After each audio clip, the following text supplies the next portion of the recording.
Hello, and welcome back to A Look Back, where we put the sensual in non-consensual intercourse.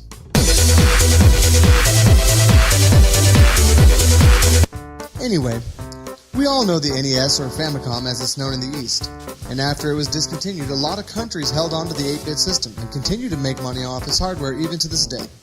This includes creating pirated versions of already established franchises. Today we will look at 3 examples of Famicom Chinese knockoffs of Super Famicom games. When I think of perfection in video games, one example I like to use is Super Mario World. It's expansive and it builds off its predecessors while offering new elements to the gameplay and kept the series fresh. It's my favorite Mario game, if not my favorite platform. Unfortunately, most side-scrolling Mario games following this one fell into a vat of mediocrity.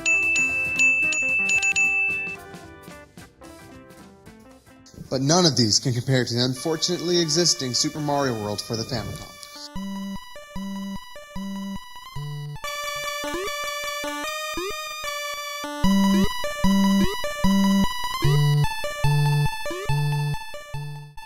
The sprites are plain, the music is dreadful, and the control, well, they make up for having only 2 buttons by having up and A perform the spin jump. If only it did anything. My biggest problem is the momentum. If you hold B to run, there's no build-up in momentum. Mario just goes full throttle straight into enemy territory. This will most likely kill you early, till you get used to it. However, you'll soon learn that momentum doesn't mean a thing when you jump, especially over large gaps. As soon as you jump, Mario decides that maybe speed isn't the way to traverse Dinosaur Land, and all that momentum that got you killed earlier will disappear and kill you here. Anyway, after battling control inconsistencies, I made it to Iggy's castle, and once I reached the final door, I found myself wondering how they were going to recreate the boss battle from the original.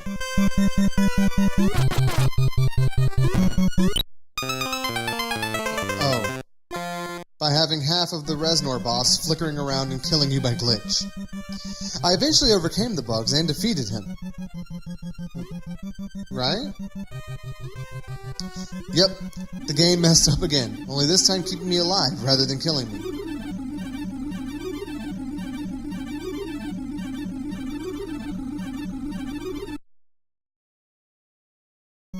I did eventually beat him, but my interest in this one has waned, so on to the next game.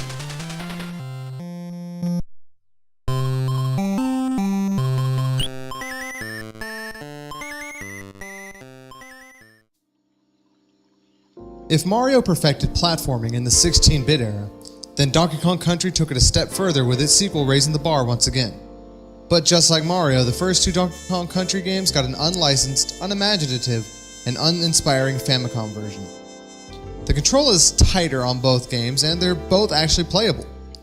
Once again, the sprites are a little dull, however, unlike Mario, the Country series doesn't have an official 8-bit counterpart, so I'll let it slide. But where it really fails is the music. Listen.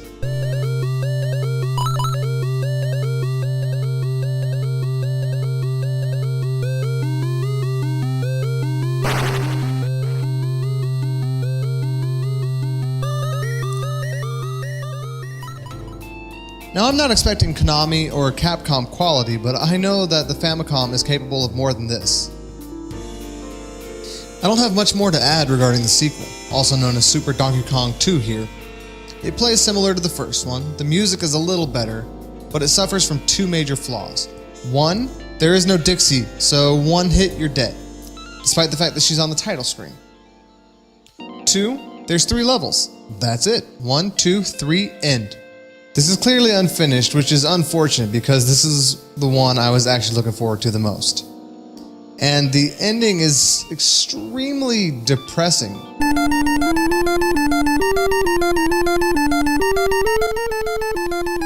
It ends with the original game over screen, so I guess you lose in the end.